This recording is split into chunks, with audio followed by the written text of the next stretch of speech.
Most of you probably know that the first method of government adopted by the United States wasn't the Constitution, but the Articles of Confederation.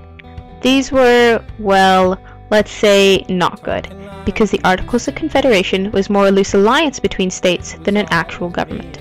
Luckily, the Articles of Confederation lasted only 10 years, because between only having a single branch of government and the federal government being unable to collect taxes, they would have failed miserably if kept in place for much longer. In Annapolis, Maryland, in 1786, several state delegates met to draft better trade laws. This is now known as the First Constitutional Convention. They met again the next year, 1787, in Philadelphia, to revise the Articles of Confederation. Notable people there include James Madison, Alexander Hamilton, and George Washington. Instead of just revising the Articles of Confederation, these men drafted an entirely new form of government, the Constitution. Shortly after this, the first political parties were formed, the Republicans and the Federalists. Mr. Jefferson, we've asked you here today to explain lawmaking in the United States. So let's start with explaining what an act is. Well, an act creates a new law or modifies a previously existing law. All right. So how do laws get written or passed? Well, laws start as a bill, and then they go through the House of Representatives, and then the Senate, and the final say is determined by the President. All right.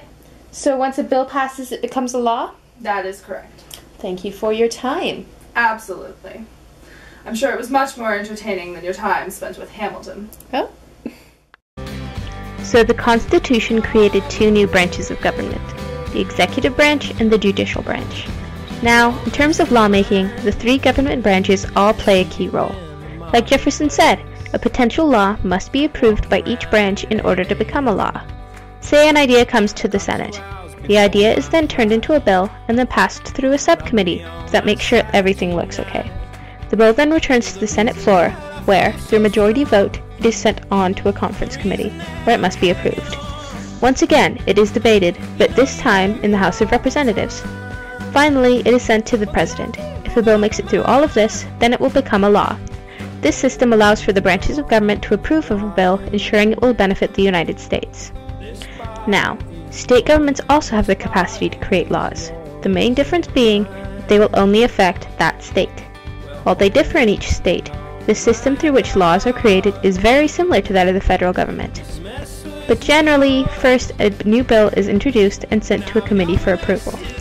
Then, the bill is sent on to each of the houses that are in that state's government.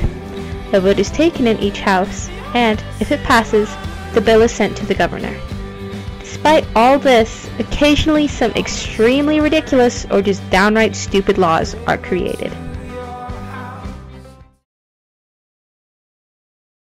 In the state of Alabama, it is illegal to impersonate a person of the clergy.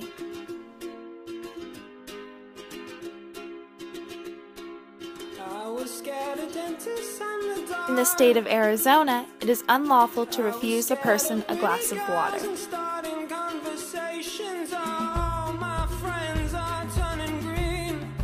In the state of Arkansas, alligators may not be kept in bathtubs.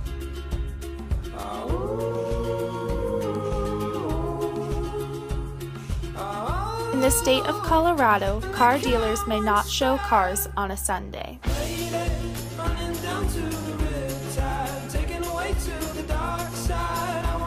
In the state of Florida, it is illegal to sell your children.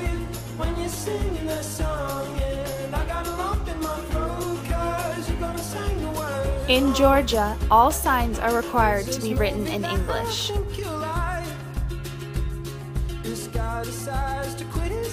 In the state of Hawaii, coins are not allowed to be placed in one's ear.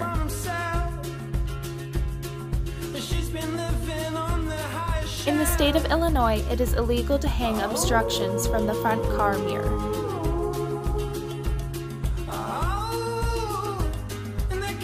In the state of Indiana, the value of pi is 3.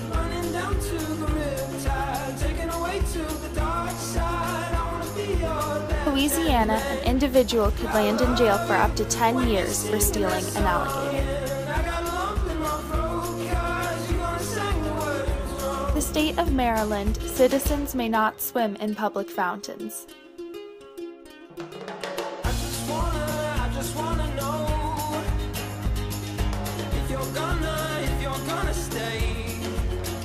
In Minnesota, all bathtubs must have feet.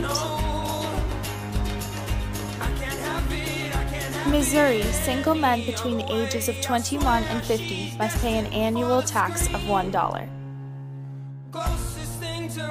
In North Carolina, bingo games can only last up to 5 hours.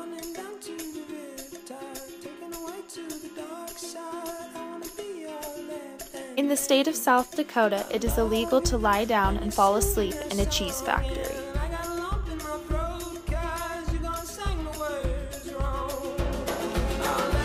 In the state of Vermont, clotheslines are illegal.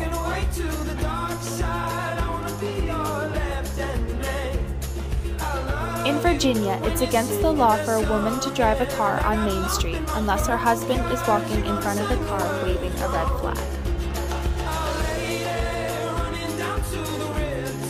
In the state of Washington, doors to nearly all public buildings must open outwardly.